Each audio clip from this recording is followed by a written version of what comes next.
لا مشروعيا بالك اليوم يعني مع فريق ما عنده ما يخسر فريق كبير ما نقدر نترك اليوم حنا بالك ربما ما نقولوش مستقيم ولكن ما كناش في المقابله صراحه اليوم ما عرفتوش خسرت الثاني وسينا باش نرجعوا في المقابله نظن باللي لو بلوس امبورطون سي لي 3 بوان مازال العمل كبير عندنا المقابلات جايه لازم نحضروا احسن ان شاء الله. فرق الاتحاد عنب لم يظهر بوجه مشرف، يعني هدف وكفاء.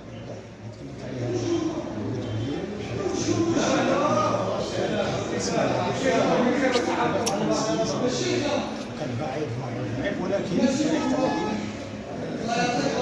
كان حسن الاهداف، المقابله هذه كان حسن الاهداف، يعني مع فريق ما عنده ولا يخسر فرصه اللي ما نقولوش كاين كونسونطراسيون لاعبين نظن واعيين بشكل استمراري المقابله كما المقابلات البريزونت كونسيل ان شاء الله رانا 40 بوان نخمم في المقابله اللي جايه ان شاء الله. التغييرات تكون كوتش لا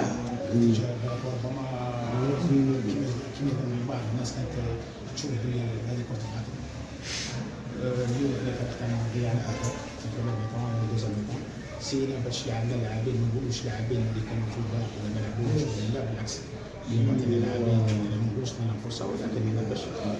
سورتو لي ماتش اللي بعد ماتش سي دي ماتش مهم نظن مستقبلا ما يكونش موجود نعرف الفريق تاعي نظن هذه المقابله وفريق تاعي نخمم في المقابلات اللي جايه ان شاء الله.